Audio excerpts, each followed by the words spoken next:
Total debtors account தான் பார்க்க போகிறோம். Illustration number 11. ஸோ ஃபஸ்ட்டு எடுத்தோடனே ஃபார்மேட் எழுதிங்கன்னா ஃபார்மேட்டில் ஃபஸ்ட்டு வந்து டெபிட் சைடில் ஓப்பனிங் பேலன்ஸ் எழுத போகிறோம். அப்படியே கிரெடிட் சைடு எடுத்திங்கன்னா ஃபஸ்ட்டு கேஷ் ரிசீவ்டு டெப்டார்ஸ் கிட்டேருந்து எவ்வளோ வந்திருக்கு, அப்புறம் டிஸ்கவுண்ட் எவ்வளோ அலோவ் பண்ணியிருக்கோம், அளித்த தள்ளுபடி எவ்வளோங்கிறது மென்ஷன் பண்ணிடுவோம். நெக்ஸ்ட் விற்பனை திருப்பம் சேல்ஸ் ரிட்டர்ன் எவ்வளோ வந்திருக்குங்கிறத எழுதிடுவோம். அதை தொடர்ந்து பேட் டெப்ஸ் எதுனா கொடுத்துருந்தாங்கன்னா அதை வந்து எழுதிடுவோம், வாராக்கடைன்னு சொல்லுவாங்க. லாஸ்ட்டாக வந்து க்ளோசிங் பேலன்ஸ் எழுதிடுவோம். இதில் நம்ம கண்டுபிடிக்கிற ஆன்சர் தான் வந்து கிரெடிட் சேல்ஸ். இல்லஸ்ட்ரேஷன் 11ல் பார்த்தீங்கன்னா from the following details find out total சேல்ஸ்ன்னு கேட்டிருக்காங்க. அதாவது மொத்த விற்பனை வந்து கண்டுபிடிக்க சொல்லியிருக்காங்க. மொத்த விற்பனைனாலே அதோட ஃபார்முலா வந்து என்னென்னா total sales is equal to cash sales plus credit sales. கொஸ்டின்லேயே பார்த்தீங்கன்னா அந்த கேஷ் சேல்ஸோட வேல்யூ கொடுத்துருப்பாங்க. ஸோ இங்கே பாருங்கள், இங்கே கொடுத்துருக்காங்க கேஷ் சேல்ஸ் 1,40,000 கொடுத்துருக்காங்க. அதை வந்து அப்படியே வந்து நம்ம இங்கே எழுதிக்கிறோம். அதை விற்பனை ரொக்க விற்பனையை வந்து அப்படியே நம்ம எழுதிக்கிறோம். இப்போ நம்ம கடன் விற்பனை கண்டுபிடிக்கணும். கிரெடிட் சேல்ஸ் நமக்கு கிட்டே கொடுக்கல. ஸோ அதனால் நம்ம என்ன பண்ண போகிறோம், இந்த கடனாளிகள் கணக்கை போட்டு கிரெடிட் சேல்ஸை கண்டுபிடிச்சி இங்கே எழுதி மொத்த விற்பனை டோட்டல் சேல்ஸ் எவ்வளோங்கிறத கண்டுபிடிக்க போகிறோம். ஸோ இங்கே ஃபஸ்ட்டு டீட்டெயில் என்ன கொடுத்துருக்காங்க, இப்போ நம்ம இதை எழுதிட்டோம், அதனால் டிக் பண்ணிடலாம். இப்போ இதை நான் எழுதலைன்னா நம்ம இங்கே எங்கன்னா அதை எழுதி வச்சிரும். அதனால தான் ஃபஸ்ட்டே தனியாக எடுத்து எழுதிட்டோம்.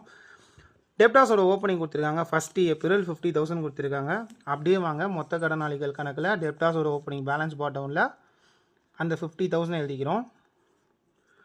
நெக்ஸ்ட்டு பார்த்துக்கிட்டிங்கன்னா cash received from debtors during the year. அதாவது இந்த வருஷம் வந்து 1,50,000 ரூபாய் நமக்கு டெப்டாஸ் கிட்டேருந்து வந்திருக்கு. அந்த கேஷ் ரிசீவ்டு அமௌண்ட்டை இங்கே நம்ம நோட் பண்ணிக்கிறோம்.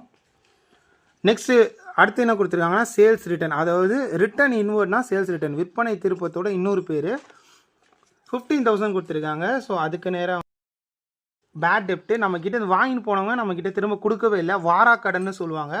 அந்த வாராக்கடனோட வேல்யூ 5,000 ரூபாய் சொல்லியிருக்காங்க. அந்த 5,000 ரூபாய் இங்கே நம்ம நோட் பண்ணிக்கிறோம்.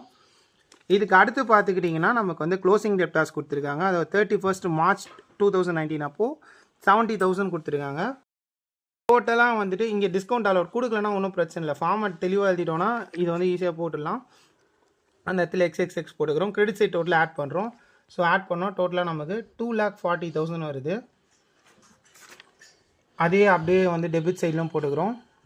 இந்த 2,40,000 கூட ஓப்பனிங்கில் அந்த 50,000 மைனஸ் பண்ணிட்டா நம்ம கிடைக்கிற வேல்யூ தான் வந்துட்டு கிரெடிட் சேல்ஸ்.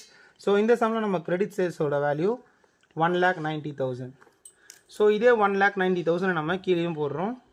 ஆல்ரெடி வந்து நம்ம அங்கே கேஷ் சேல்ஸ் எழுதி வச்சுருக்கோம். இப்போ நம்ம கண்டுபிடிச்ச கிரெடிட் சேல்ஸையும் அதை கூட ஆட் பண்ணோன்னா ஸோ 1,40,000 + 1,90,000 டோட்டலாக நமக்கு 3,30,000 இந்த சம்மோட வேல்யூவாக வந்திருக்கு. ஸோ மொத்த விற்பனையோட வேல்யூ 3,30,000.